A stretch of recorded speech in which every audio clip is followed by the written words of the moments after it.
Hello everyone, welcome back to my channel. अभी मैं part 3 video जो बना रहा हूँ, ये चैप्टर है इशू ऑफ डिवेंचर। इससे पहले मैंने जो पहला वीडियो बनाया था उसमें इशू ऑफ डिवेंचर्स में क्या क्या टॉपिक आपको पढ़ना है वो मैंने कवर किया था। उसमें क्या क्या आपको एंट्रीज पास करनी है वो मैंने कवर किया था। सेकेंड पार्ट में मैंने जो इम्पोर्टेंट है, जो इस चैप्टर में इम्पोर्टेंट है, उसका मैंने पहला पार्ट बनाया था, जैसे कि कोलेटरल सिक्योरिटीज़। जब डिबेंचर को collateral as a collateral security company issue करेगी तो उसमें क्या क्या आपको एंट्रीज करनी होगी और किस तरह से आप बैलेंस शीट में उसको शो करेंगे।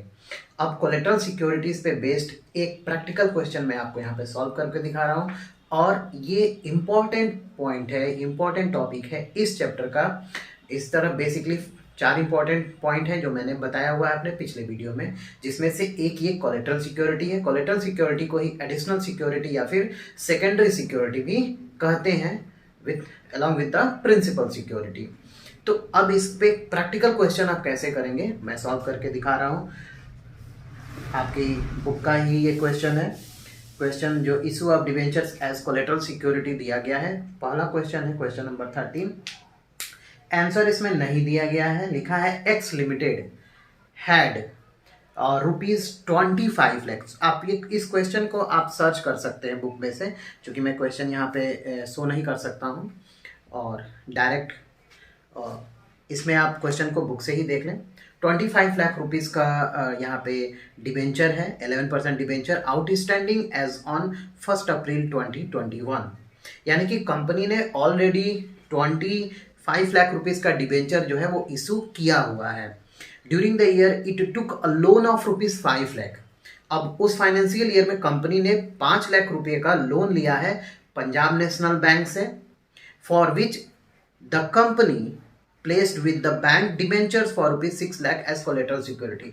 अब ये 5 लाख रुपीज का जो बैंक ने कंपनी ने लोन लिया है, इस लोन के लिए जो प्रिंसिपल सिक्योरिटी बैंक ने दिया होगा वो कंपनी ने दिया होगा बैंक को, वो तो दिया ही होगा। Along with this principal security company has also placed collateral securities of ₹6 lakhs debenture.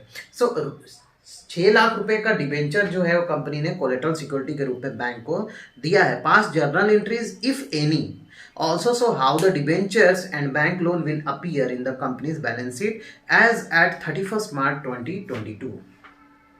इस क्वेश्चन में क्या है, इस क्वेश्चन में है और आउटस्टैंडिंग डिबेंचर्स है जो 25 लाख रुपीज का है। अब कोलेटरल सिक्योरिटीज के रूप में दो तरीके से आपको ट्रीटमेंट करना है। पहला, जब कंपनी इसको इशू की रिकॉर्डिंग नहीं करेगी, कंपनी देगी बैंक को लेकिन इशू करके नहीं देगी, रखने के लिए दे देगी, भाई आप इसको रखे रहिए, मैं इसको मार्केट में इशू नहीं करूंगा, ये आपके पास क्या है, ब्लॉक्ड रहेगा। जब तक मैं आपका प्रिंसिपल अमाउंट दे नहीं देता, आपके लोन जो आपने मुझे दिया वो मैं आप लोन लौटा नहीं देता विथ इंटरेस्ट, तब तक आप ये सिक्योरिटी अपने पास रखे रहिएगा। तो उस केस में हम क्या करेंगे, उस केस में नंबर ऑफ डिबेंचर बढ़ेगा नहीं, क्योंकि डिबेंचर इशू नहीं किया गया। तो पहले एंट्री करेंगे, दो केस आप देखेंगे। पहला, when company does not pass entry, issue entry for collateral securities. तो इस केस में, केस फर्स्ट में क्या करेंगे, एंट्री सिंपल एंट्री आप करेंगे, bank account debit to, PNB से लिया गया है तो यहां पे पीएनबी लोन अकाउंट कर सकते हैं। जितना लोन लिया गया है उसी को लिखेंगे, being ₹5 lakh cost of loan, और 5 लाख रुपीज लोन लिख सकते हैं टेकन फ्रॉम बैंक। 5 लाख रुपए का लोन है, सिंपल यही एंट्री पास करेंगे और इसके बाद आप इसका बैलेंस शीट बनाएंगे। क्योंकि डिबेंचर सस्पेंस अकाउंट इस केस में ओपन नहीं करेंगे, क्योंकि यहाँ पे कोलेटरल सिक्योरिटी यानी कि debenture as a collateral security दिया गया है, इशू नहीं किया गया है। ठीक है, इस क्वेश्चन में केस नहीं मेंशन है, इस क्वेश्चन में दोनों केस को लेकर के हम यहाँ पे इस क्वेश्चन को कर रहे हैं। तो पहले केस में डिबेंचर जो है कोलेटरल सिक्योरिटी के रूप में कंपनी ने बैंक को दिया है बट इशू नहीं किया है, उस केस में केवल लोन की एंट्री होती है, लोन लेने की एंट्री होती है, इशू की एंट्री नहीं होती है। बैलेंस शीट में कैसे दिखाएगी company, balance exceed as at 31st March 2022। Balance sheet बना लेते हैं। यहाँ पे आपको पता है यहाँ करंट ईयर होता है, यहाँ प्रीवियस ईयर होता है। अब यहाँ पे क्या हो जाएगा, पार्टिकुलर्स। आपको यहीं पर नोट्स टू अकाउंट भी बनाना होगा। यहाँ पे क्या बनाएंगे, first equity and liabilities, equity and liabilities लिखते हैं। अब इसमें लिखेंगे क्या, नॉन करेंट लाइबिलिटीज। इसमें लिखते हैं long term borrowing, long term borrowing. अब इस लॉन्ग टर्म बोरोइंग में क्या है, डिबेंचर भी है, ठीक है, और आपका लोन अमाउंट भी है। तो सबसे पहले हम नोट्स टू अकाउंट बनाते हैं यहाँ पे notes to account, notes to account.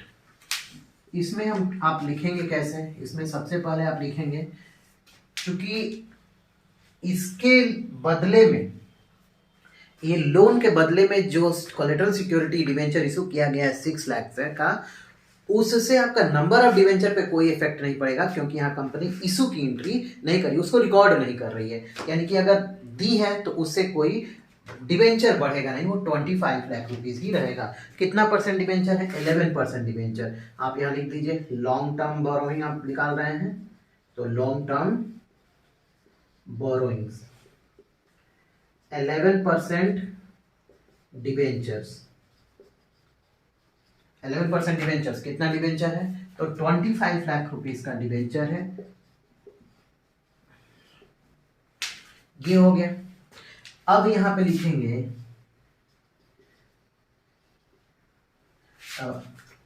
Debenture issued,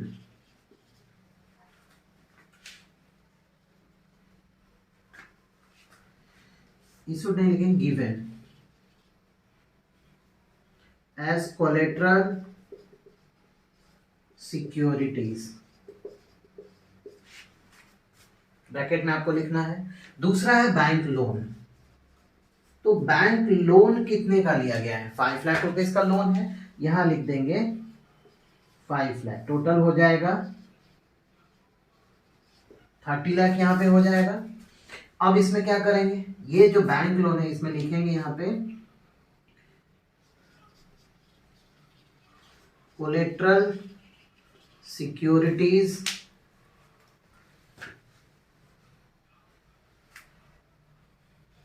of ₹6 lakh given to bank. Bank को दिया गया है, डिबेंचर इशू किया गया, रखा गया कितने का, 6 लाख रुपीस का, किसके लिए, इस बैंक लोन के लिए। तो ये टोटल कितना हो जाएगा आपका, 30 लाख हो जाएगा। करेंट ईयर में जो लिखेंगे वो लिखेंगे आपके 30 लाख, और प्रीवियस ईयर में जो है वो तो आपका आउटस्टैंडिंग 25 लाख डिबेंचर है। तो ये पहला केस हो गया, पहला केस आप इस तरह से सॉल्व करेंगे। दूसरे केस पे हम आते हैं। दूसरे केस में क्या है, when company issue its debenture to the bank as a collateral security. तो जब इशू करेगी कंपनी तो एंट्री क्या करेंगे, मैं आपको यहाँ पे एक बस एंट्री बढ़ा दे रहा हूं, एक एंट्री यहाँ पे बढ़ेगा, और वो एंट्री क्या होगा, ये तो फर्स्ट एंट्री हो जाएगी। दूसरे केस में जो अभी मैं दूसरा केस लिख रहा हूं, केस सेकंड में लिख देता हूं, when company issue its debenture as a collateral security to the bank और to the any that fund provider, जो फंड प्रोवाइड कर रहा है बैंक को। तो क्या करेंगे, यहाँ पे एक एंट्री कर बढ़ा देंगे, यहाँ पे इसको हम इरेज कर दे रहे हैं, और एक एंट्री इसके जगह पे एक एंट्री पास कर रहे हैं, एक और एंट्री बढ़ जाएगी, और उस एंट्री में करेंगे क्या, डिबेंचर सस्पेंस अकाउंट ओपन करेंगे, डिबेंचर सस्पेंस अकाउंट। तो ये तो फर्स्ट एंट्री होगी। दूसरी एंट्री क्या होगी, debenture suspense account debit to 11% debenture account, ये एंट्री होगी। और कितने का सस्पेंस है यहाँ पे, सिक्योरिटी के रूप में कितना रखा गया है, 6 लाख। तो यहाँ जितना भी सिक्योरिटी रखा गया है, कोलेटरल सिक्योरिटी, उतने से ये ओपन करेंगे। फिर बैलेंस शीट बनाएंगे।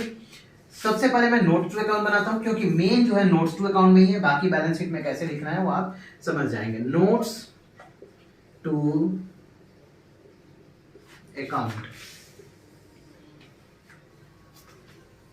इसमें लिखेंगे यहां पे long term borrowing, long term borrowing.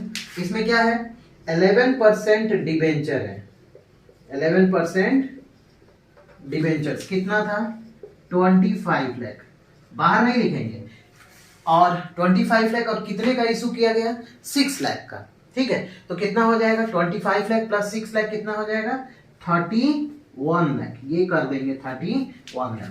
फिर यहाँ पे लेस करेंगे 11% डिबेंचर सस्पेंस अकाउंट, क्योंकि जो सस्पेंस अकाउंट होता है ना, उसको हम डिडक्ट करते हैं total number of debenture including collateral security. तो कितना हो जाएगा, ये 6 लाख का है। इसको माइनस कर देंगे तो बाकी कितना आ जाएगा, ये उतना ही आएगा जितना कि आउटस्टैंडिंग है, 25 लाख। ये तो फर्स्ट हो जाएगा आपका। सेकेंड क्या होगा आपका, इन एडिशन लिख देंगे, in addition debenture issued as collateral security लिख देंगे, क्योंकि भाई इससे आपका नंबर ऑफ डिबेंचर जो है ना वो 6 लाख रुपए का बढ़ा है। तो 25 लाख रुपए तो आउटस्टैंडिंग था पिछले साल का। अब इस साल 6 लाख और इशू किया गया, 31 हो गया। फिर इसमें से 6 लाख जो है ये सस्पेंस अकाउंट वाला माइनस कर देंगे, तो 25 जो आउटस्टैंडिंग था वही हो जाएगा। सेकंड हम क्या करेंगे, फिर उसके बाद यहाँ पे बैंक लोन लिखेंगे, बैंक लोन, पीएनबी से था ना, पंजाब नेशनल बैंक लोन। कितने का बैंक लोन है, ये जो है लोन 5 लाख रुपीस का है। हम यहां पे क्या लिखेंगे, debenture issued as collateral securities of rupees 6 lakh. 6 lakh रुपए का जो है कोलेटरल सिक्योरिटी के रूप में डिबेंचर इशू किया गया है इस लोन के लिए, और लोन की कीमत कितनी है, 5 लाख। कितना हो जाएगा ये, 30 लाख।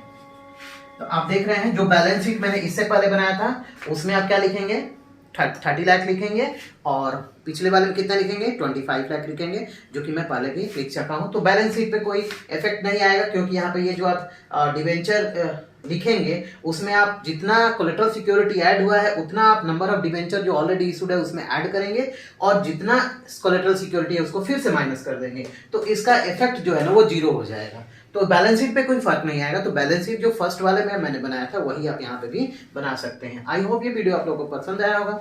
अगर कुछ भी चीज़ समझ में नहीं आया है तो आप कमेंट बॉक्स में कमेंट कर सकते हैं। चैनल पे नए हैं तो चैनल को सब्सक्राइब कर लें।